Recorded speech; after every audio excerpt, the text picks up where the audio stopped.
자, 여러분들 안녕하십니까? 이번 이야기는 바로 시들무의 정말 이야기를 들려주실 때 저음의 목소리로 혹 배우 성동일이 아닐까라고 의심을 할 수밖에 없는 바로 모모님께서 찾아와 주셨습니다. 바로 한번 만나보도록 하겠습니다. 네. 안녕하세요, 모모님. 예, 모모입니다. 아유, 오랜만에 뵙습니다. 딱 정확하게 2달 만이에요. 그동안 좀 많이 바쁘셨죠?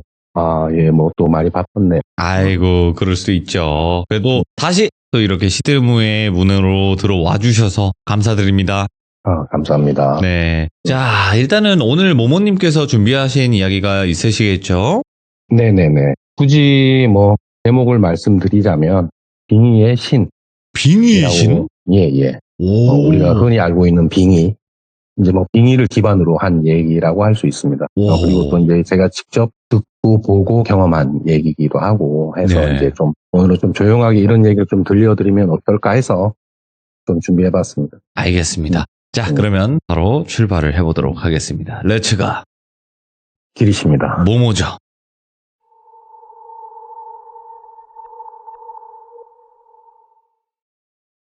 이 이야기는 오랜 시간이 지나지 않은 이야기인데요. 일전에도 이제 말씀드렸지만, 늦은 결혼과 그리고 사업 실패, 그리고 또 죽을 고비를 좀 넘기고 나서 예. 열심히 살다 보니까 좀 재기할 기회들이 찾아오게 됐어요. 그리고 이제 묵묵히 열심히 하다 보니 금전적 어려움에서도 자유로워지게 되었고, 예. 그리고 또 현재 하고 있는 사업도 좀 안정적으로 잘 유지가 되고 있는 상황이에요. 그러다 보니까 이제 가정의 안팎으로 큰 걱정 없이 사는 순간이 돼버린 건데, 그 모습에 아이의 눈에는 제가 되게 좀 안타까워 보였는지 어느 날 저한테 이런 말을 하더라고요. 우리 아빠는 아무런 낙도 없이 가족만을 위해서 사는구나. 이제 좀 스스로에게 행복한 일들을 좀 했으면 좋겠어. 그렇게 얘기를 하는 거예요. 저는 또 아이 말에 좀 빙그레 웃으면서 말을 했죠. 어쩌면 내가 우리 가족을 위해서 이렇게 사는 게 낙이었는지도 몰라. 예전에도 그랬고 지금도 여전해. 그랬더니 아이가 그 말에 역정 비슷하게 내면서 하는 말이 그 낙 때문에 정말 아빠가 누리고 싶었던 것을 잊어버렸고 그 잊어버린 낙을 찾아보는 게 좋지 않겠냐라고 얘기를 하더라고요. 예. 근데 또 그 말에 어린 아이지만 고맙기도 하고 좀 대견하기도 했죠. 그리고 그날 밤에 자리에 누웠는데 아이의 말이 머릿속에서 계속 맴돌더라고요. 내가 진정 원했던 낙이 뭐였을까? 가족 말고. 생각에 생각을 좀 거듭하다 보니 결론에 도달이 되더라고요. 진짜 하고 싶었던 일들이 결과물이 있는 창작 활동에 늘 목말라 했었어요. 그런 것들이 이제 상황과 시간들에 의해서 좀 잊혀졌던 거죠. 그리고 고민을 안고 다음날 아침에 저는 눈을 뜨고 그 낙을 누리기 위해서 화실을 찾았어요. 그림을 좀 배우고 싶었거든요. 예전부터 화실. 엄밀히 말하자면 좀 팝아트를 되게 해보고 싶었었어요. 회사에서 좀 멀지 않은 화실을 찾았고 작은 간판이 걸려있는 화실이 유독 마음에 들었어요. 그렇다고 어떤 정보를 가지고 간 것도 아니고 아무런 정보 없이 갔는데 그냥 왠지 그 공간이 꽂히더라고요. 그곳에 들어갔는데 연세 지긋하신 남성분이 좀 운영하는 곳이었어요. 그림을 배우러 왔다. 그래서 난 팝아트를 하고 싶다. 그랬더니 저의 지대한 꿈과 달리 그분께서는 선 긋는 것부터 가르치시더라고요. 네. 그래서 한 달 동안 선만 그었던 것 같아요.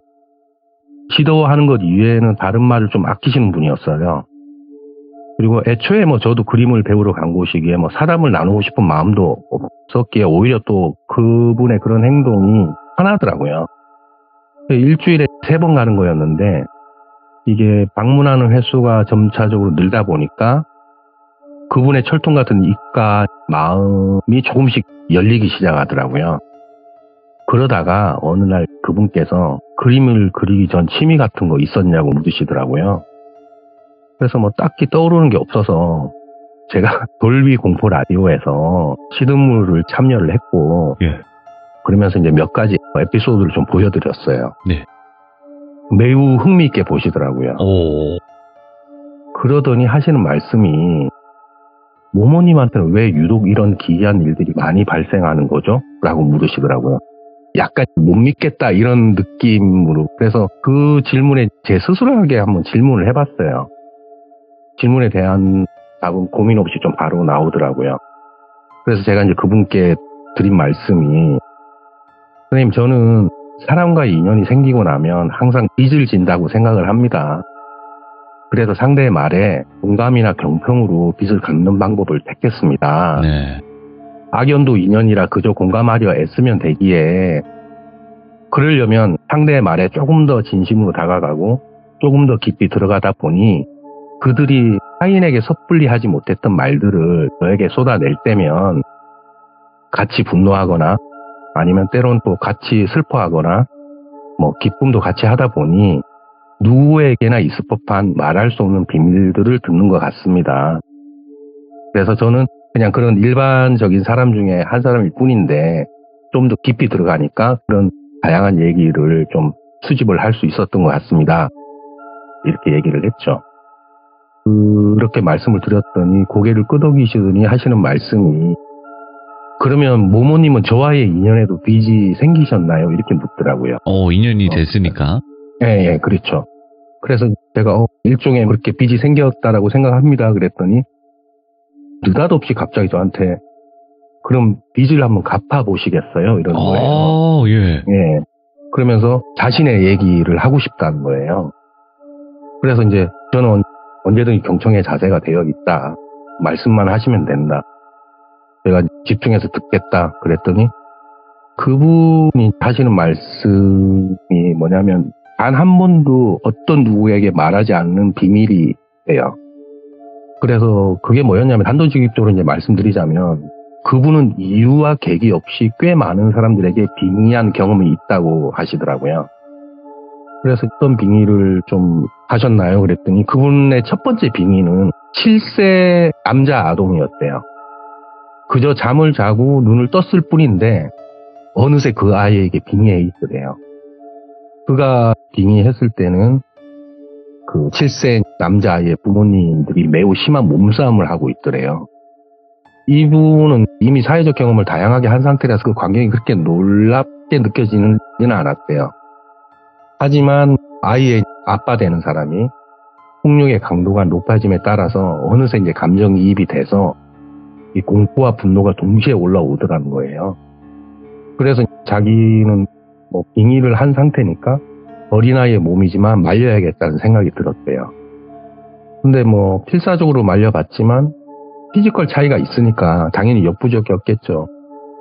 그래서 아이는 방바닥에 내동댕이가 쳐졌고 잠시 정신을 잃었대요. 빙의한 자신도 정신을 잃었대요. 그리고 얼마 후 정신이 들어서 눈이 떠졌을 때 자신은 아이의 몸이 아닌 원래 자신의 몸으로 돌아와 있더라는 거예요. 자기 방에서. 그래서 처음에는 꿈을 꿨나? 이런 생각이 들었대요. 근데 왠지 모를 찝찝함이 떨쳐지지가 않더라는 거예요. 그리고 이제 그날 밤 다시 잠을 청했는데 눈을 떴을 때는 다시 그 7세 아동의 몸에 빙의해 있더래요. 근데 자기 눈앞에 펼쳐진 거는 집안이 완전 난장판이더라는 거예요. 아이의 아빠가 술을 먹고 자고 있었고 아이의 엄마는 퉁퉁 부은 얼굴로 울면서 그 아이를 데리고 집을 나오더래요. 그리고 이제 그곳에서 멀지 않은 외갓집에 가게 됐는데 어쨌든 외할머니나 친인척들이 다 걱정을 할 거 아니에요. 그러다가 늦은 밤이 돼서 모두가 잠이 들었을 때 아이의 어떤 의식이 아닌 자신의 의식으로 눈을 떴대요. 네. 그리고 이제 외갓집을 몰래 빠져나왔대요. 왠지 자기 가슴속에 되게 비장한 마음이 생기더라는 거예요. 처참한 어떤 그런 폭력의 현장을 목격을 했잖아요. 그리고 왠지 모르게 아이와 아이의 엄마를 뒀다가 이 사람들이 죽을 수도 있겠다는 생각이 들더라는 거예요. 그래서 그분이 하신 행동은 그 아이의 아버지가 자고 있는 집으로 가서 부엌으로 가서 네. 옛날 왜 석유 골로 있잖아요. 오. 그거를 옆으로 넘겨서 쏟아져 나온 기름에 불을 붙이고 나왔대요. 7세 아이가 할 수 없는 행동이었지만 그 순간은 이제 아이가 아닌 화가 부모의 감정과 행동이 있기에 이제 좀 가능했던 거죠, 그게. 그 남자만 없으면 이 아이와 아이의 엄마는 행복해질 거라는 그 막연한 생각이 들어서 그랬다는 거예요. 그리고 그 집은 화염에 휩싸여서 결국은 그 아이 아빠는 화재와 함께 사망을 했겠죠. 그리고 나서 어느새 눈을 떴는데 자기가 다시 자신의 몸으로 돌아와 있었고 또 그런 생각이 들더라는 거예요. 빙의의 이유가 뭐 불특정 어떤 상대의 한을 풀어주기 위해서 내가 계기는 모르겠지만 그렇게 된 거였구나 이런 생각이 들더라는 거예요. 근데 하지만 왜 자신이 그런 능력을 가지게 되었는지 왜 선택이 되었는지는 도무지 모르겠더라는 거예요. 네. 명분도 없었고 그리고 그 아이를 아는 사람도 아니고 이분이. 예. 그래서 이제 그냥 단순한 꿈인가 하고 계속 의심이 되더래요. 그래서 사실 확인을 위해서 기사를 찾아봤는데 신문으로 기사를 찾아봤는데 화재 소식이 있더래요. 제목에는 이렇게 돼 있더래요. 헤드라인에는 실화에 의한 화재 추정 30대 남성 사망 이렇게 적혀 있더래요. 결국에는 자기가 아이의 몸을 빌어서 그렇게 한 행동이 이게 현실로 됐구나. 단순한 꿈이 아니었구나라는 생각이 그때 이제 좀 확신이 들더라는 거예요. 저는 뭐 듣는 내내 놀라움을 좀 감추지는 못했겠지만 그래도 좀 태어난 척하고 들었죠. 저는 그 이후로 수업보다는 그분의 기이한 경험담에 더 관심이 가더라고요. 예. 더군다나 그분께서 흥분하지 않고 덤덤하게 말씀하기에 그게 더 집중되고 더 신뢰가 갔던 것 같아요. 그리고 그분이 두 번째 빙의한 얘기를 해주시더라고요. 그 다음 빙의한 인물은 20대 청년이었대요. 그 누구보다도 지극히 평범한 인물이었는데 딱 네. 하나 굳이 흠이 있다면 가정 형편 때문에 뭐 배움을 포기하고 일찍 생업 정선으로 뛰어든 터라서 청년이 선택할 수 있는 직업은 보통 한계가 있을 거 아니에요. 제한적이고. 예. 청년이 하는 일은 옛날 왜 자전거로 쌀 배라는 하는 일 있잖아요. 쌀 배달. 예, 그거였대요. 예. 그래서 결국에는 현재의 시간이 아닌 과거의 시간에서 빙의를 한 거겠죠. 빙의를 해 있으면서 그런 생각이 들더래요. 넉넉지는 않지만 이토록 평화로운 나날을 보내는 청년에게는 무슨 고민과 고통이 있을까. 그런데 길지 않은 시간 내에 고민과 고통을 알 수 있었대요. 이 청년이 배달 가는 곳 중에 비교적 부유하게 사는 집에 배달을 가게 됐는데 그 집에는 자신과 연령이 비슷한 따님이 있었대요. 자기가 빙의한 청년의 눈을 빌려서 봤는데도 그 여성이 단아함과 뭐 미모와 성품까지 너무 괜찮은 분이었나 봐요. 자기의 감정이 아닌 청년의 감정에서 청년이 사랑에 빠진 거죠. 그 여성을 보고. 여성도 그에게 좀 관심을 보였고 두 사람은 차츰차츰 점차 조금씩 사랑을 키워나간 거겠죠. 근데 이걸 한 네. 며칠을 빙의를 했다고 하더라고요. 그러니까 이게 연속이 되더라는 거예요. 한 3, 4일씩. 근데 그 행복도 잠시 매일 밤 빙의를 하면서 느꼈던 게 결국 보이지 않는 신문의 격차가 피부로 느껴지더라는 거예요. 선생님의 입장에서. 아니나 다를까 여자는 결국 집안의 뜻대로 맞선을 봐야만 했고 혼담이 오가면서 외출 제한도 생기니까 청년은 그 주변을 어슬렁거리면서 배만 했대요. 여자도 안타까운 마음은 마찬가지였겠죠. 그리고 둘은 어떤 신호를 주고받으면서 뭐 어떻게 했는지는 정확하게 듣지는 못했는데 어느 날 밤 그 여자와 탈출을 하기로 계획을 세웠다는 거예요. 무작정 청년과 여자는 이제 그곳을 떠나기로 했대요. 하지만 두 사람은 머지않아서 터미널에서 잡히게 됐대요. 버스 네. 터미널에서. 근데 그때까지 이 빙의한 화가분이 개입은 하지 않았대요. 저러다가 아직 결말을 모르니까. 근데 이 청년도 여자와 같이 집으로 끌려가서 죽지 않을 만큼 맞고 문 밖으로 내팽개쳐졌대요. 예. 하지만 청년이 이제 할 수 있는 일은 아무것도 없었죠. 자기가 힘이 있는 것도 아니고 재력이 있는 것도 아니고. 청년이 느끼는 감정이 좀 느껴졌는데 포기하기 싫어하는 게 느껴지더라는 거예요.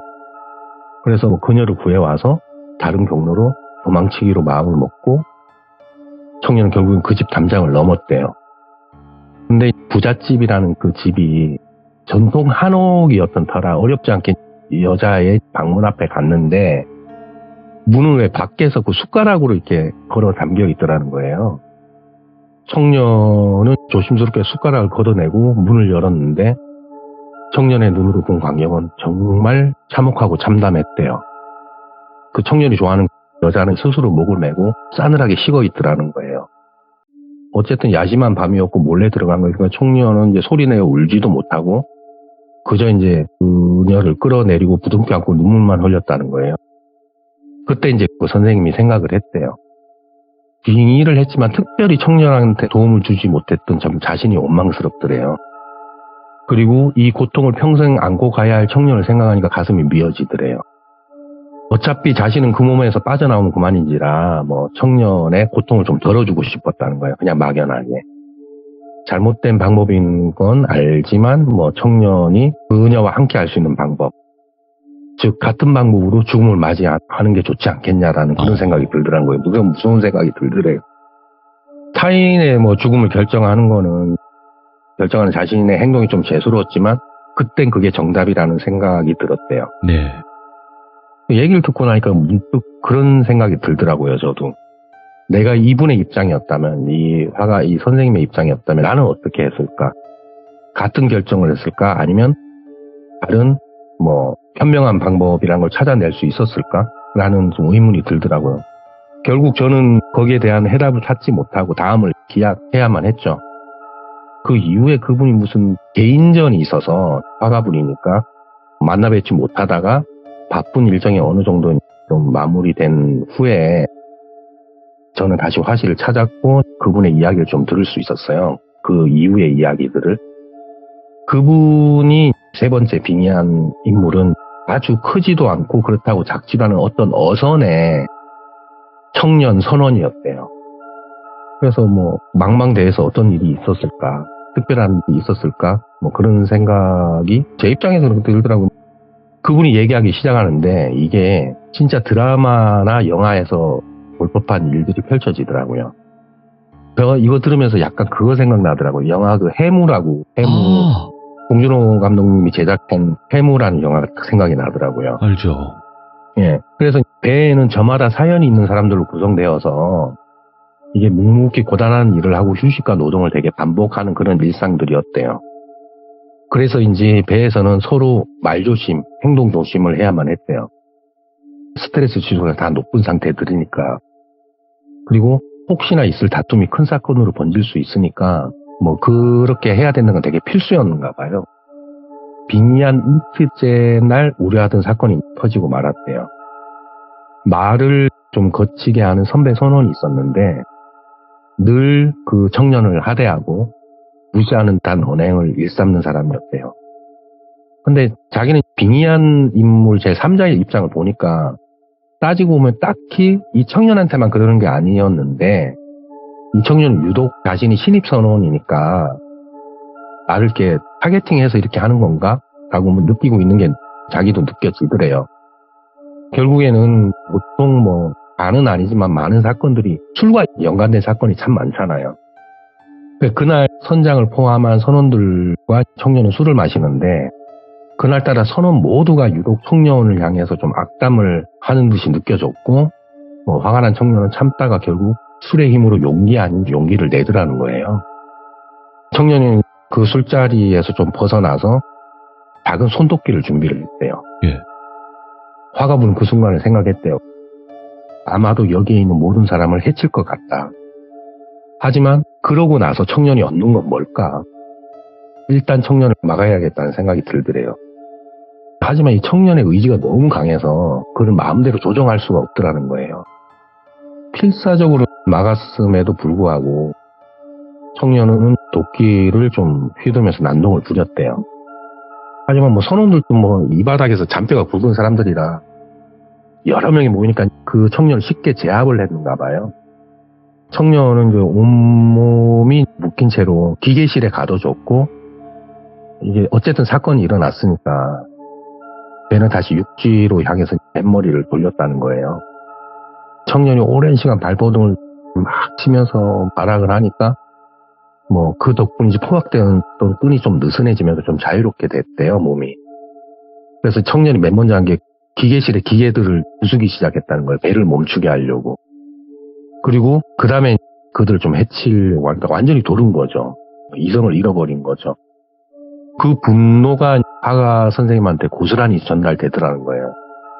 이러면 모두가 죽을 수 있겠다라는 생각이 들어서 정말 안간 힘을 쓰면서 청년을 저지했고, 그 순간 화가부는 단 하나의 선택을 할 수밖에 없더래요.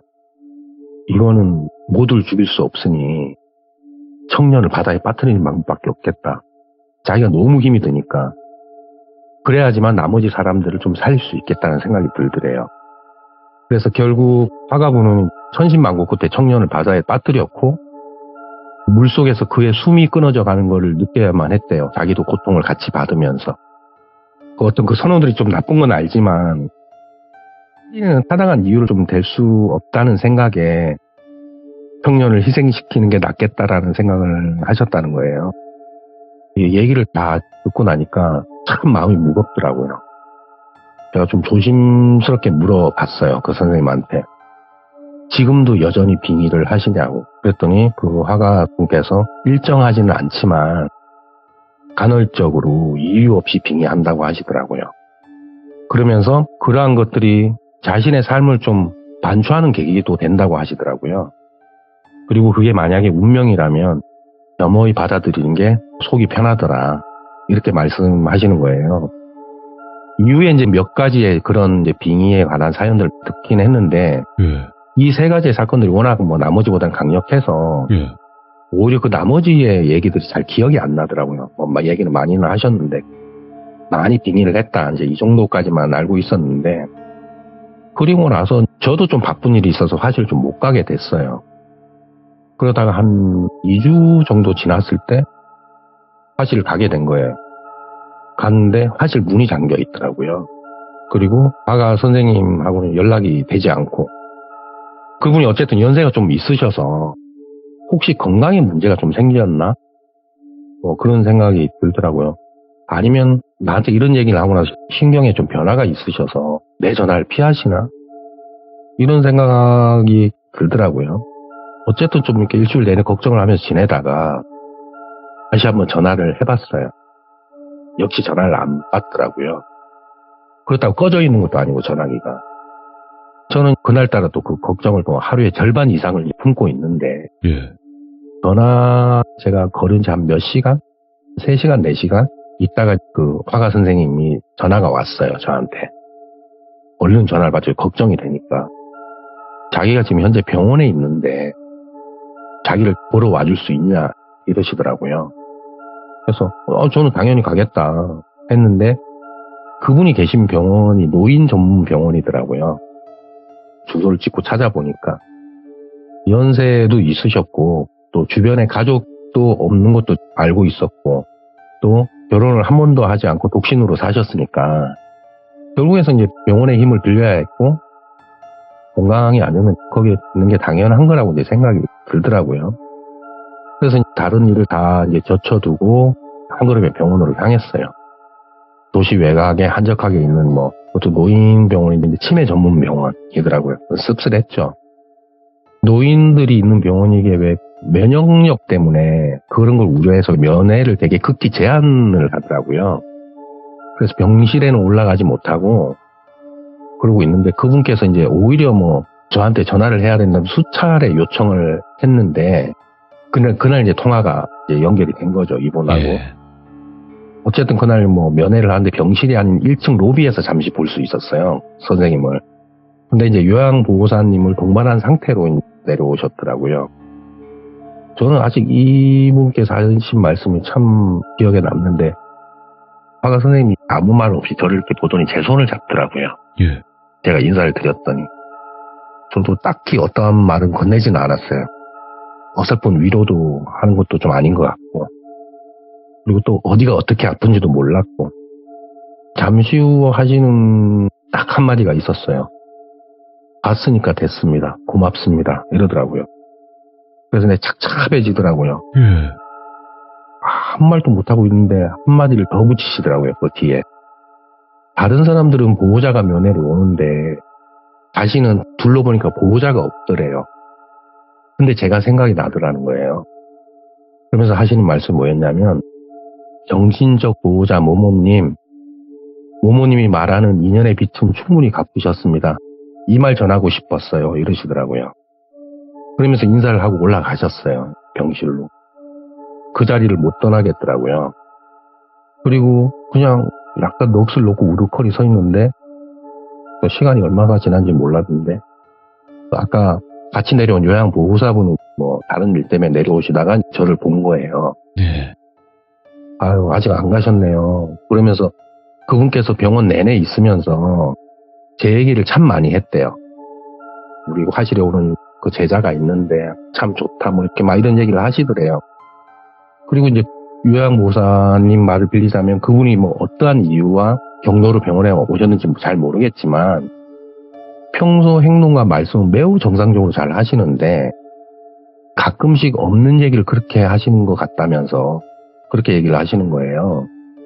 그래서 제가 그 보호사분께 몇 가지 좀 질문을 했고 또 마침내 이제 그분의 말씀 그리고 여러 가지 이야기 때문에 화가 선생님이 지녔던 빙의하는 능력의 비밀을 좀 알게 된 거예요.